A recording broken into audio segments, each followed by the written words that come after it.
be showing you my storyboard presentation, and I will be discussing the question, how does an individual's commitment to her own morals inspire a revolution against corrupt authority?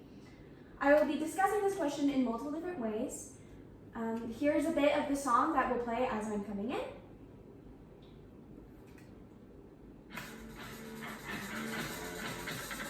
And will all of this play?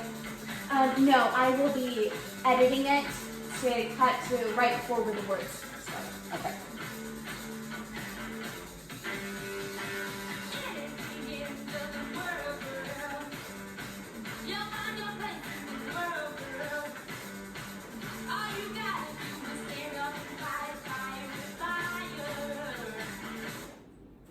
Okay. So starting with the first example, we have Katniss in the Hunger Games. The Hunger Games were meant to dehumanize children. Katniss rebelled against the Capitol's corrupt power when she covered Rue with flowers and gave Rue as much of a funeral as she could. Katniss did what she knew was right and in the process stood against the Capitol's corrupt authority. Now, are these, you might have said this and I missed it. Is it a slideshow then that you're doing? Are you doing a PowerPoint or what is it? How are you presenting this? So in my final presentation, I am going to have it like a TED Talk. So just the pictures will be behind me and I will be saying the words, so the words will not be on the screen. I see. Okay.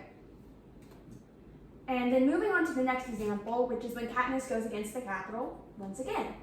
When the Capitol revealed that they had lied to Katniss and Peeta about the possibility of 2 winners of the Hunger Games, Katniss found a way to rebel again. She enlisted Peeta's help, and they threatened to kill themselves with poisonous berries.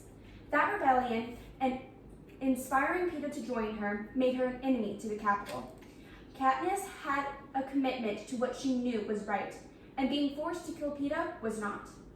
When she threatened to eat the berries, she started a revolution against the corrupt authority of the Capitol. So in this slide, you're not going to have the words here either, correct? Correct. Then what about an image with her and Peeta together? Maybe like when they're holding hands in the chariot going in, to show their relationship early on, and then this one at the end. Ooh, maybe even the one with her hand in the air when they're on fire. That would be it. Okay, so moving on to the next example, we have Moxie. Moxie is a movie that came out this year about a school that has a sexist ideology and unfair treatment by male students to female students. The character Vivian realized how wrong and unfair this was, so she created a newsletter and started a group of people called Moxie. Because of Vivian's commitment to what she knew was right, she inspired a rebellion against the corrupt and sexist ideology of her school.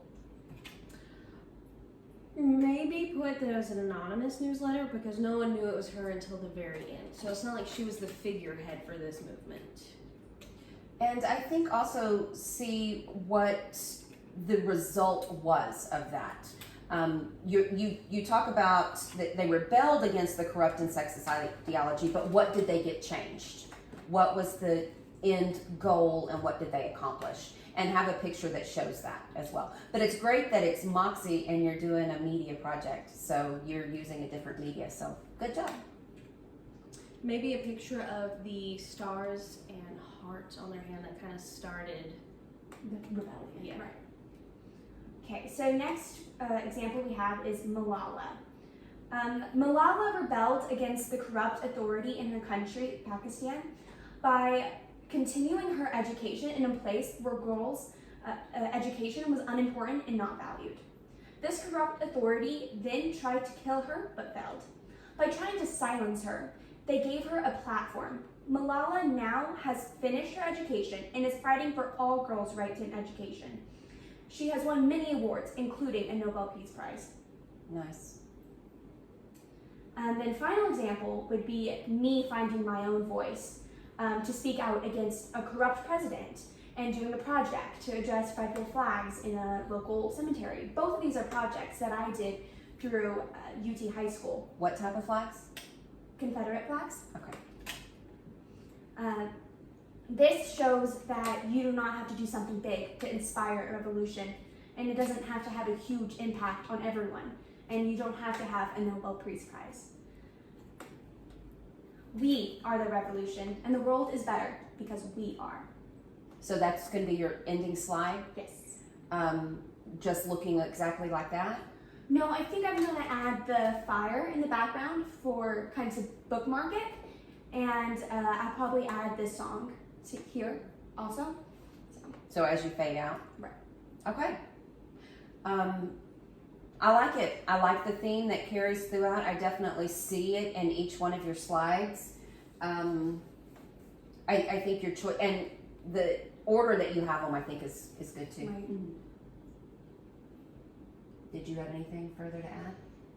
I think it was good. I mean, just do you? On our feedback form, it has effective use of graphics and images, and just if you add those few, like we talked about on the Moxie slide, word choice some on that Moxie slide to narrowing down exactly what they accomplished.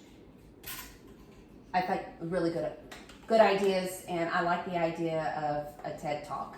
And how are you going to get those images behind you? Do you have a screen and a projector, or how are you doing that? I'm just going to use my TV, and I'm going to basically share the screen onto my TV. I'm going to create the slideshow and then post it to YouTube, and then just pause and play.